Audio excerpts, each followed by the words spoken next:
오늘 같이 나눌 본문 말씀은 민수기 22장 1절에서 6절입니다.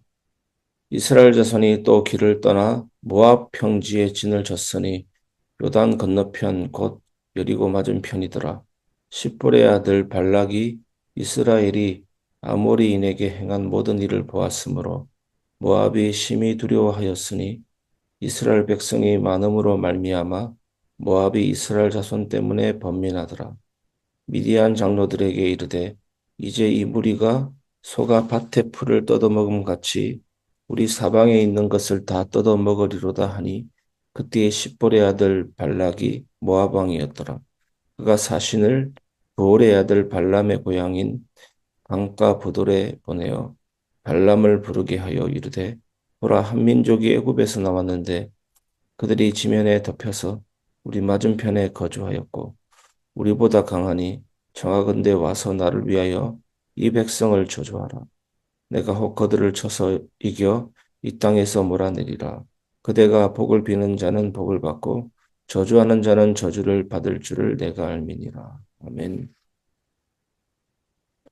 세상이 당신을 두려워하고 있습니다.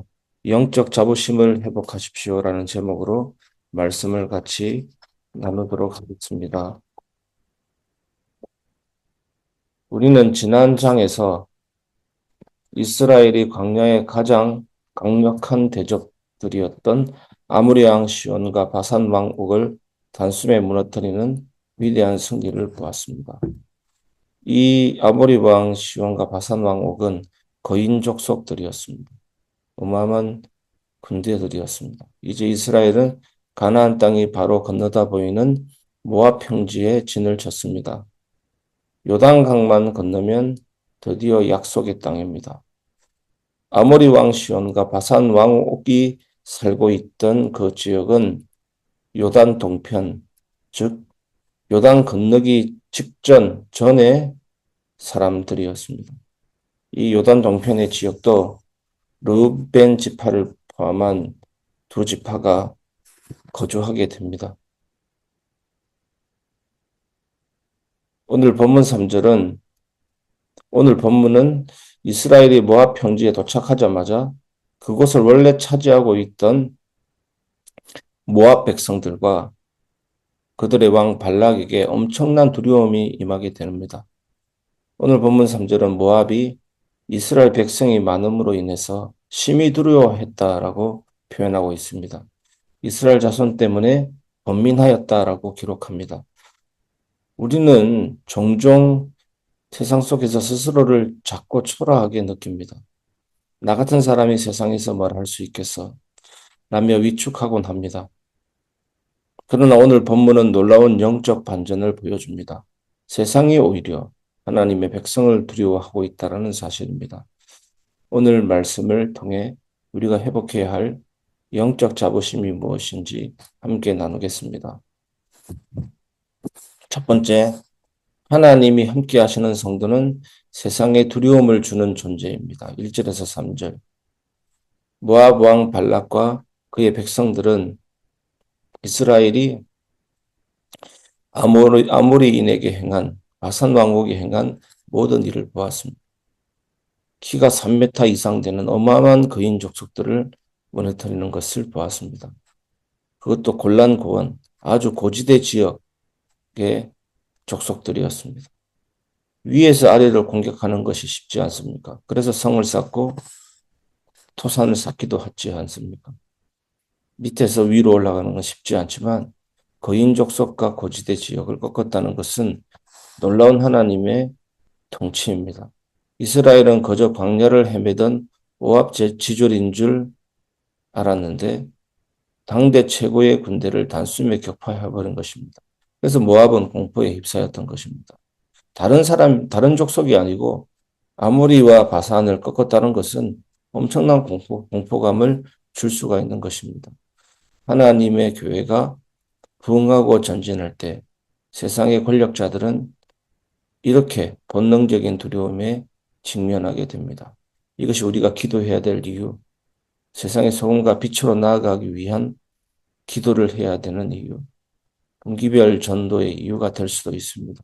눈에 보이지 않지만 흑암의 세력은 무너지게 되는 것입니다. 모압은 이스라엘의 군사력 자체를 두려워한 것이 아닙니다. 그들 뒤에 역사하시는 보이지 않는 하나님의 거대한 손을 보았기 때문에 심히 번민한 것입니다. 이것을 우리 삶에 적용하면 왜 하나님이 멀리 계시냐 이런 느낌이 드는 순간이 올 수가 있습니다. 그 압박감이 올 수도 있습니다. 하지만 그때 우리가 흘리는 눈물의 기도 뒤에 뭐가 있습니까? 하나님의 나라가 있고 하나님의 나라가 임하시고 하나님의 거대한 손을 볼 수가 있습니다. 주께서 이를 행하셨다라는 고백이 나올 수 있는 은혜의 시간이 있을 것입니다.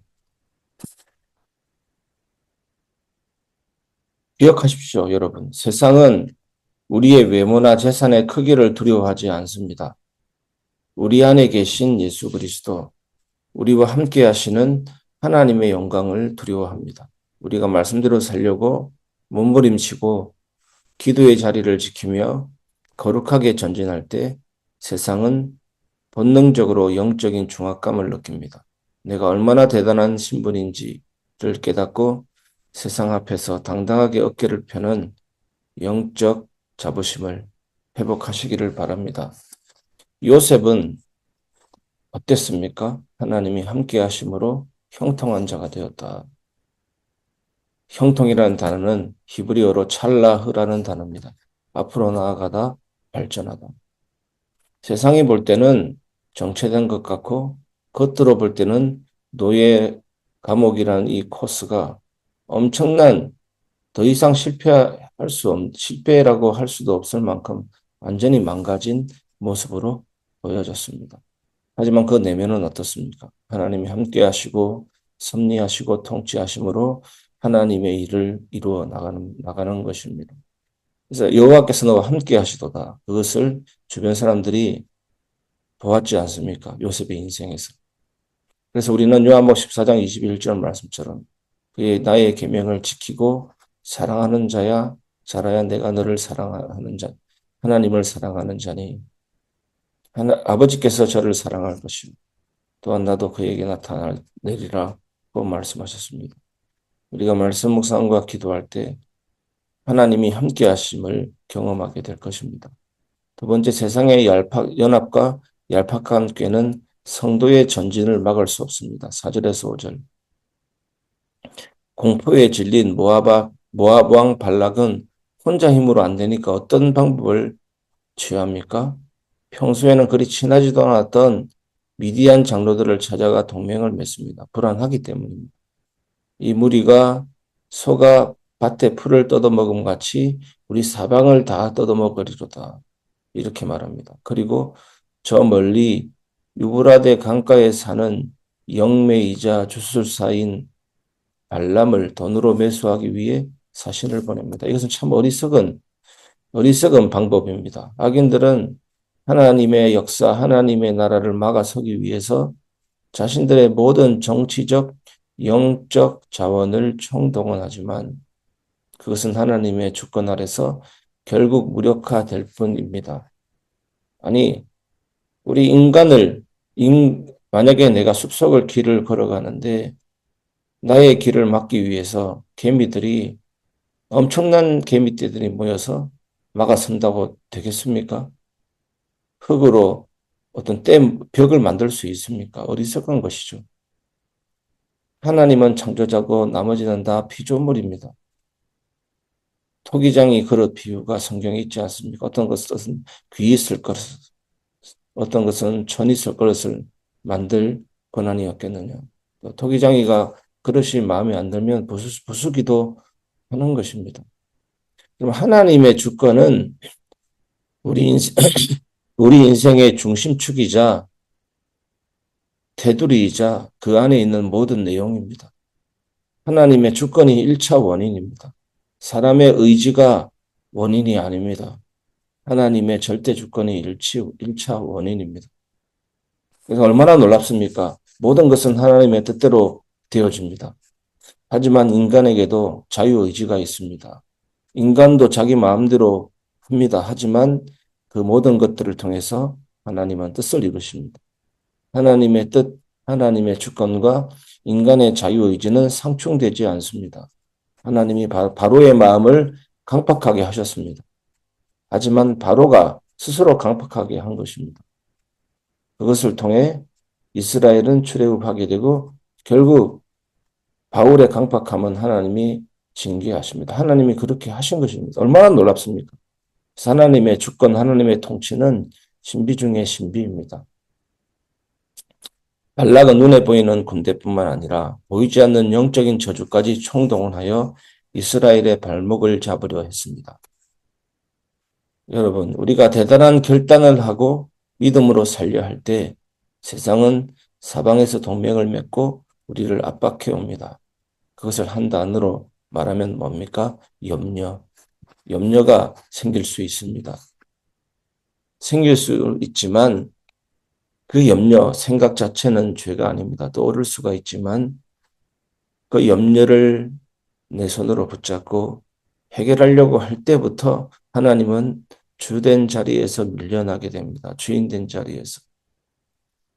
결국에는 하나님을 신뢰하지 않으므로 염려할 수밖에 없는데 우리가 하나님을 신뢰할 때 하나님은 모든 것을 그 손 안에 있는 능력으로 막아주시고 그 뜻을 이끌어 가십니다. 사람들의 수근거림, 환경의 제약, 심지어 영적인 억눌림까지 총동원하여 우리를 주저앉히려고 합니다. 그러나 두려워하지 마십시오. 세상이 아무리 얄팍한 꾀를 내고 사람들을 포섭하여 우리들을 막아서려 할지라도 하나님이 우리들을 향해 열어두신 가나안의 문은 그 누구도 닫을 수가 없습니다. 세상의 동맹보다 강하신 분이 누굽니까? 바로 우리 아버지 하나님이 되십니다. 하나님이십니다. 세 번째, 하나님이 복주신 자는 세상의 저주로 무너지지 않습니다. 6절. 모압왕 발락이 발람을 초청하여 보낸 메시지의 핵심은 이것입니다. 청하건대 와서 나를 위하여 이 백성을 저주하라. 이거 얼마나 어리석은 말입니까? 사람이 하나님의 백성을 저주할 수 있습니까? 사람이 하나님의 뜻을 어떤 복술로 인해서 막을 수가 있습니까? 이 발락의 영적 상태 수준이 얼마나 심각한지 알 수가 있는 겁니다. 인간의 힘을 빌어 하나님을 막으려 한다? 그건 가능하지가 않습니다. 뭐라고 했습니까? 그대가 복을 비는 자는 복을 받고 저주하는 자는 저주를 받을 줄을 내가 알미니라. 모압왕 발락은 인간 추수사의 입술에서 생사와 화복이 달려있다. 결정될 수도 있다라고 믿는 것입니다. 생사화복의 주관자는 하나님이십니다. 정말 하나님 보시기에 웃을 수밖에 없는 그런 가소로운 인간의 몸짓을 보게 됩니다. 인간의 입술이 저주를 아무리 뱉어낼지라도 하나님께서 이미 복 주신 자를 인간이 결코 저주할 수가 없습니다. 예수님이 십자가에 죽으시고 부활하심으로 사단의 권세가 결박이 된 것입니다. 얼마나 놀랍습니까? 지금은 그 예수님이 통치하고 다스리십니다. 세상의 권력자가 아무리 저주를 퍼부어도 하나님의 선택을 받은 이스라엘의 정체성을 바꿀 수는 없습니다. 여러분, 사탄은 하나님의 주권이라는 목줄에 매여 있는 존재인 것입니다. 심판도 하나님의 손에, 구원도 하나님의 손에, 고난도 하나님의 손에, 교회도 하나님의 손에 있습니다. 하나님은 왕이십니다. 하나님은 통치자이십니다. 세상 역사, 세상의 모든 존재들은 사라질지라도 보좌는 흔들 수가 없습니다. 그 누구도 흔들 수가 없습니다. 그래서 하나님의 주권을 아는 자는 감사할 수가 있는 것입니다. 잘 되는 일, 잘 풀리는 일만 하나님의 손안에 있는 것이 아니고 막힌 일도 우연한 일도 사탄의 활동조차도 하나님의 손안에 있는 것입니다. 모든 일을 자신의 뜻대로 행하는 자, 하나님이 본인에 대해서 그렇게 말씀했지 않습니까? 모든 것을 이루시는 전능하신 하나님, 그분이 우리의 하나님이십니다. 세상의 부정적인 말들이 우리 귀에 들려올 때 여러분은 누구의 말을 믿으시겠습니까? 누구의 소리를 듣느냐에 따라서 우리의 삶은 그렇게 사라지게 됩니다. 여러분, 하나님의 통치, 기도, 말씀 속으로 들어오시기를 주 예수님의 이름으로 축복합니다. 세상에 저주 섞인 말, 염려, 불신앙의 소리에 귀 기울이지 마시기를 바랍니다. 우리의 가치와 미래는 세상 사람들의 평가나 입술에 달려있지 않습니다. 우리는 이미 만왕의 왕이신 하나님으로부터 너는 내 사랑하는 자녀라. 내가 너에게 복을 주리라고 낙점받은 사람들입니다. 하나님이 복 주신 인생 누가 저주하겠습니까? 아무리 저주해도 결국 복된 길로 가게 되어 있습니다. 이 약속을 믿고 귀를 닫고 다른 세상의 소음의 소리를 듣지 말고 주님의 통치의 음성을 들으시기를 바랍니다. 그때 우리는 더욱 하나님을 알게 되고 더욱 하나님을 사랑하게 되고 더욱 하나님을 선택하게 될 줄 믿습니다. 말씀을 마무리하겠습니다. 영적 대결을 두려워하지 마십시오. 모압 평지 앞에서 이스라엘은 조용히 진을 치고 있었을 뿐입니다. 그런데 세상이 호들갑입니다. 겁나서 거룩한 임재 앞에 두려워서 떠난 것입니다. 우리의 존재 자체가 그렇고 한 지역의 교회가 세워질 때 바로 그렇습니다. 우리는 눈에 보이는 결과만 치중하다 보니까 그것을 놓치는 경우도 있습니다. 하지만 분명한 사실입니다. 세상이 우리들을 주목하고 있고 우리 안에 하나님을 두려워하고 있음을 기억하시기 바랍니다. 나를 막아서는 세상의 벽이 아무리 촘촘할지라도 하나님의 주권을 넘어설 수가 없습니다. 하나님의 주권이 근본 원인입니다. 인간이 세상이 자기 계획을 세워서 일을 한다 할지라도 그 걸음을 인도하시는 분은 여호와이시니라. 사람이 어떤 일을 결정할지라도 그 경영은 하나님께 있느니라. 제비를 뽑아도 그것을 결정하시는 분은 하나님이시니라. 잠언에는 너무 많이 하나님의 주권을 섭리를 말하고 있습니다. 이 세상에 우연한 일은 하나도 없다. 하나님의 주권이다. 그래서 내가 움직이는 오늘 여러분이 생각하고 움직이는 것도 하나님의 주권 안에 있다는 사실을 믿을 때 우리는 참된 감사가 회복이 될 줄 믿습니다. 너는 안 된다. 이런 염려에 흔들리지 마십시오. 우리는 이미 하나님의 복을 받은 하나님의 거룩한 소유입니다. 오늘 하루 여러분의 삶에 영적인 패배주의를 십자가 앞에 다 못 박아 버리시기 바랍니다. 세상이 나를 두려워한다. 내 안에 계신 예수 그리스도가 승리하셨다. 라는 영적 자부심을 품고 세상의 그 어떤 저주 앞에서도 당당하게 믿음의 행진을 이어가는 승리자 되시기를 주 예수님의 이름으로 축복합니다.